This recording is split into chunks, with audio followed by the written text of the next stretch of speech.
So, The Age of Scorpius by Audra Winter. If you've been anywhere near BookTok or BookTube this year, you've probably seen it. It's been everywhere.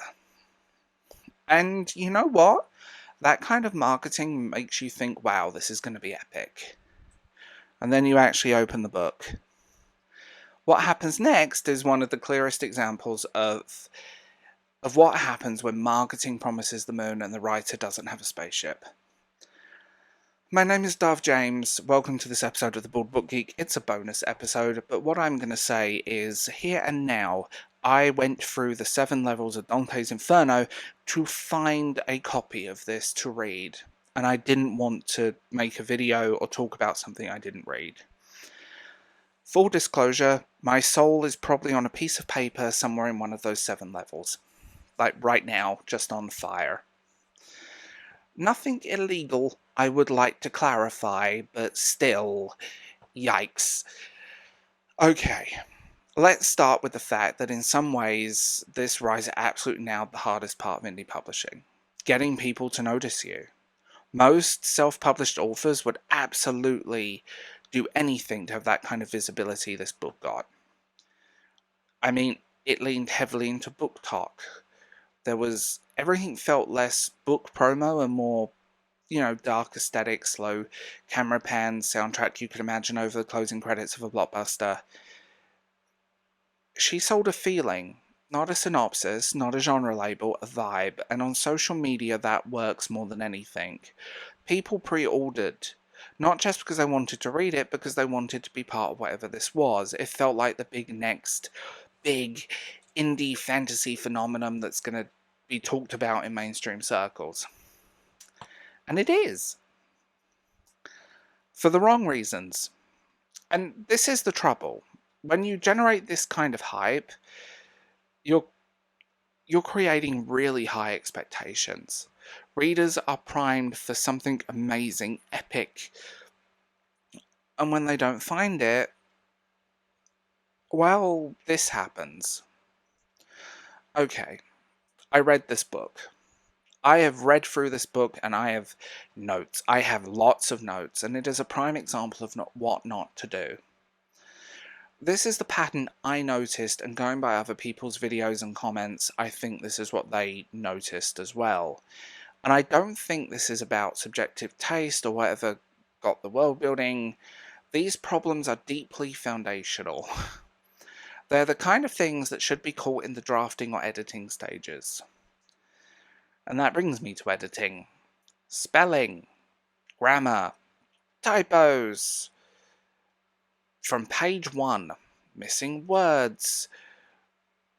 Even inconsistent spelling of the book's own, the writer's own invented terms, which is a huge immersion breaker in fantasy. Poise style, at times completely overwritten with a pile-up of adjectives, at other times skipping over key plot beats so quickly it felt like the whole scene could be summarized instead of written. Pacing. Instead of letting the reader slowly uncover this world, large blocks of info dumping was dropped in like a textbook. This kind of info dump can work in very small doses, like sometimes you need a little bit here and there. It felt relentless here. Like, honestly, it was a Wikipedia article. And on the note of Wikipedia, dialogue, it honestly felt like characters were delivering a Wikipedia entry rather than speaking to each other. These aren't just nitpicks. They are mechanics that make a book readable. They're what they call invisible mechanics. Now, I'm not going to get into that whole thing, but anyway, when the invisible mechanics in any work are missing or broken, readers don't need to be critics to notice. They feel it in the flow of the story. That's the best way I can describe it in a very digestible way. And there's a bigger picture to this. This isn't just about one debut novel. It's about this weird collision between TikTok culture and the reality of publishing a finished book.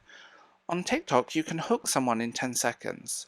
You can create a vibe so strong they'll hit buy it now without even reading the blurb.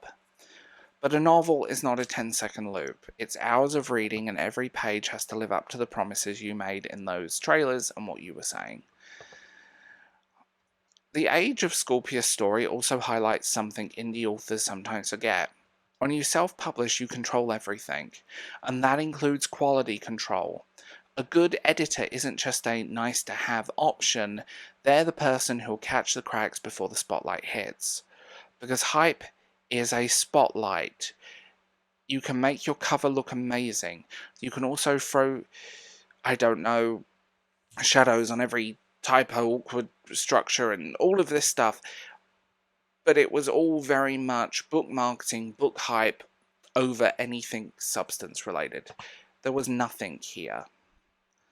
I also think the writer's defensiveness in anything, and sort of the writer's focus on talking about sequels and special editions and new covers and hiring people, while not actually looking at the book.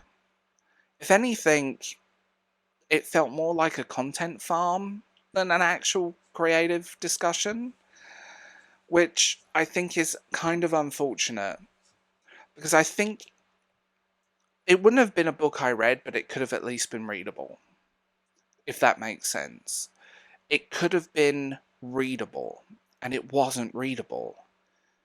It was structured poorly, it was written poorly, the language was poor, the info dumping, all the pretty covers, all the aesthetics, all the special edition hype, absolutely useless. This book should never have been released in this phase. Apparently there was an editor from the Hunger Games involved, and I seriously doubt that at this point, because even a basic editor would have picked up on the problems here. But it highlights so many problems, and if anything, it reminded me of Morgan Rice, but worse, and that's something that shocked me. And Morgan Rice is a content farm, and this is what they screamed of. I don't know if the writer was a content farm, but this was not even close to ready for general consumption. It needed a lot more work before people started talking about special editions and hiring artists. So what can we learn from this? Hype is not a shield, it's a magnifying glass. Editing is not an option, especially when you're selling a premium priced fantasy novel to strangers.